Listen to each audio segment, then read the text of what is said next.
his heart is even more beautiful. I mean, oh, but his heart is even more beautiful. This is so forced. Why is she showing up on hour-and-a-half-long podcasts? Who's got time for that? If you don't like her, it's not your fault. It's because she's extremely unlikable. She has the non-it factor. It's amazing. She's actually good at this. Candace Owens kicked off her viral takedown of Meghan Markle. She's a pathological liar. She said, "You're never going to convince anyone you're authentic. You can't even act like yourself. You are exhausting." That rant? It wasn't just brutal. It was a reflection of what a growing chunk of the public feels, but hasn't said out loud. Because Meghan just went makeup-free and tear-streaked on a podcast episode that was billed as her most authentic ever. No glam squad, no script, just the real Duchess.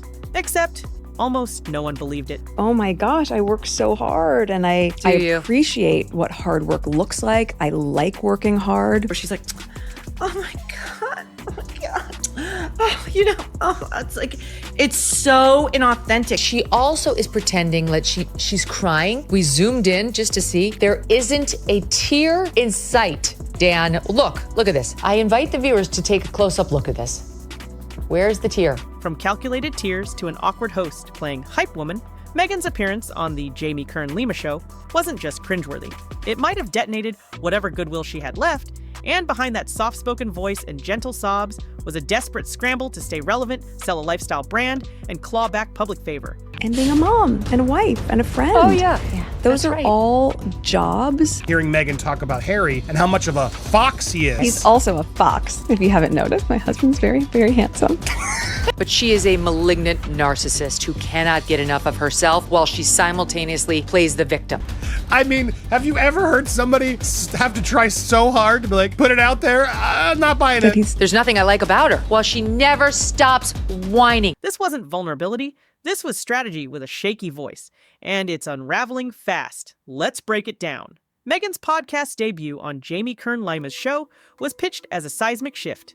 No makeup, no script, just the real Duchess, stripped of glam and guardedness. But the internet wasn't buying it. Candace Owens didn't hesitate to drag the whole setup, calling it another staged act, and doubling down on her claim that Meghan struggles to show even one strip of authenticity. They won't let me call myself Her Royal Highness anymore, but I'm going to put it all over my stationery and on the gifts that I give to my friends. She's stuck because she was an actress who became a real princess, who wants to be an actress again, but has to continue to pretend to be a real princess. Meghan Markle is now accused of breaking the agreement with the late queen after podcast revelation. Searching for something to like about her, and it's so hard. And Owens wasn't alone. Viewers took one look at Meghan's perfectly tousled hair and mysteriously glowing skin and called BS. Critics branded it the soft filter hustle. The lighting was flawless. Her outfit was effortless. Her emotions? Too precise. Then came the moment. Meghan read a letter to her children on air. Her voice cracked. She giggled through fake tears. Host Jamie teared up on cue. And Meghan? She dabbed her dry face with theatrical timing. Candace's words came roaring back online. What's the title of her show? Love Meghan. For what? To watch? Who wants to watch Meghan Markle bake a pie? Did you notice that at the end of every episode, it says, like, the starring Meghan, Duchess of Sussex? Yes. I'm going to make Meghan a charcuterie tray, which I just learned that word a few years ago. Charcuterie tray for Meghan Markle. My God. She's not even a successful entrepreneur. I could list more fails on both hands. It wasn't just about makeup. It was about trust. And Meghan's has all but evaporated. She's trying to sell vulnerability the same way she sells yoga pants. The problem? You can't filter sincerity. And when you live in a Montecito mansion and cry about your packed schedule, people don't reach for tissues. They reach for receipts. But the cracks didn't start here. They've been spreading since archetypes. Prove that you're enough. You have to prove that you're pretty enough. You have to prove that you're smart enough. You prove that you're a good wife or a good friend. The woman who destroyed her in-laws' family, whose own family doesn't like her, whose the in-laws obviously don't like her, the public doesn't like her. Like, yeah, I gotta prove that I'm pretty. And while she's a pretty woman sitting across from a bratwurst? Yes!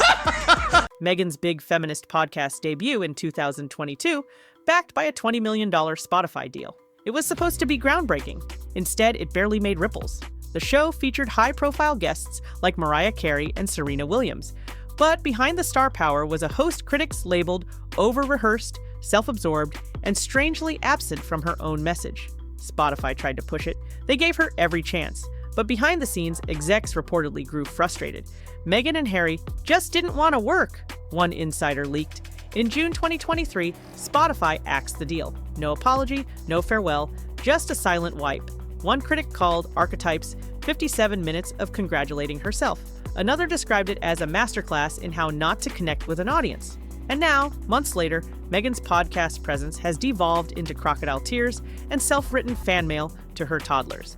She married for money. It's very clear. She bagged the elephant. She was thrilled. She became a, quote, princess. I made homemade strawberry jam. It's kind of like a doctor when you keep referring to them as doctor, like, call me Susan. You know, like, I would never refer to myself as her royal highness. It was planned from the beginning. She denied being interested in the royal family, which she totally was. Is it a bad look for Meghan to still refer to herself as a royal? The shift from empowering women to pleading for relatability was sharp and desperate. But that wasn't even the worst part. Let's talk about that podcast host. Because if Meghan's performance was questionable, Jamie Kern Lima's reactions were downright bizarre. Gushing compliments, cheerleader tone, emotional mirroring so intense, it felt like improv night at a self-help retreat. "You made me cry," Jamie cooed. "I love being your friend." Viewers didn't just cringe, they recoiled. Critics called the episode a synchronized self-love spectacle, with Lima acting more like Meghan's PR rep than a journalist. Even YouTube commentators jumped in. One linked it to Between Two Ferns, only less funny and more nauseating. And if you think the public missed the script, think again. Social media sleuths claimed the entire thing, from the questions to the fake surprise reactions, was written by Meghan's team. One user summed it up: "It's like watching two billionaires cry about their feelings in a mirror hall of compliments." The sad part? It wasn't just cringy, it was damaging. Meghan's attempt to seem relatable had the opposite effect. The message wasn't, "I'm just like you." It was, "I think you're gullible enough to believe this." Then came the line that detonated Twitter: "I work so hard." In the podcast, Meghan detailed her grueling schedule. She edits podcasts, she writes social media captions, she organizes her as-ever product lines. She's a mom, a wife, a friend, a newsletter warrior, and the internet did not buy it. Hard work? Critics laughed. You live in a castle. Others pointed to leaked tax documents suggesting Meghan and Harry work 1 hour a week. Yes, one. Barstool Sports' Dave Portnoy called her unrelatable and delusional, while Megyn Kelly didn't hold back, labeling Meghan a malignant narcissist, selling victimhood in exchange for sympathy and clicks. Even fans were turning. Reddit threads that once defended her were now filled with eye rolls and memes.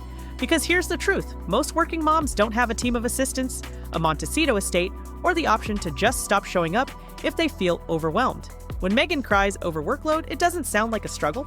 It sounds like privilege trying on hardship like a designer coat. And the audience? They're not buying what she's selling anymore. Next came the show that was supposed to change everything. With Love, Meghan. Netflix poured money into it. Meghan poured herself into it. The result? A public relations black hole. The series follows Meghan cooking, gardening, hosting friends, all in a picturesque California mansion that looks like a Martha Stewart fever dream. But critics weren't impressed.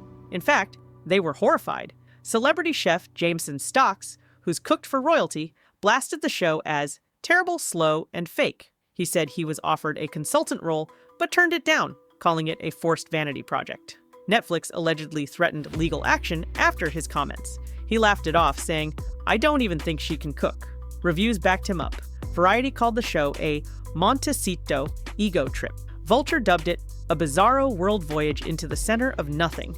The numbers spoke loudest. A 2.4 out of 10 IMDb rating and 11% on Rotten Tomatoes. Viewers slammed it as painful, hollow, and a syrupy endurance test. And as Meghan whispered, "Good night, sweetheart," to a cake before putting it in the oven, the world collectively sighed. Not with admiration, but exhaustion. What's Meghan really selling?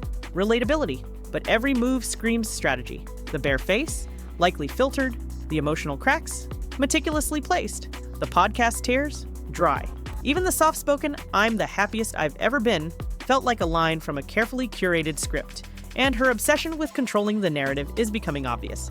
From Harry's conveniently timed support statements to the podcast host's robotic praises, it's a full PR machine disguised as vulnerability. Remember when she said she was in the trenches during royal life? That trench, critics point out, was a literal castle with staff and titles and global attention. Meghan keeps telling us how hard things are. But what people hear is, "Please applaud me for being rich, famous, and busy with projects I chose." And the backlash is snowballing. More and more people are calling out the contradiction. preaching authenticity while running from anything remotely real. It's not the crying that's the problem. It's that the crying feels like an ad. So where does Meghan go from here? Spotify pulled out, Netflix might be next, her image as a hardworking mom is falling apart, and fans are starting to question everything. Can she pivot? Sure, but only if she stops acting like herself. Literally. Critics now say Meghan was more likable when she was pretending to be someone else, like on Suits. Even her defenders are going quiet. The same media outlets that once hailed her as a modern feminist icon are now tiptoeing away. The next big launch, whether a podcast, product, or reality series, will be watched with a microscope. The public's not just curious, they're suspicious. Because every whisper, tear, and speech now comes with a question. Is this real? Or is this Markle PR? And when that's the baseline, even the truth starts to feel fake. At the heart of it, Meghan Markle doesn't just want relevance, she wants redemption. She wants the world to see her, love her, and relate to her, all while sitting on a throne of brand deals, filtered vulnerability, and softly lit podcasts. But the act is wearing thin. The audience is sharper now, the sympathy tank is empty, and if she keeps serving sincerity with a side of spin, the empire she's trying to build might crumble before it even finds its foundation. Because here's the thing, you can fake a smile, you can fake a brand, but you can't fake being real, not forever. Drop a comment if you're ready to hear the full truth, because this story, it's only getting started.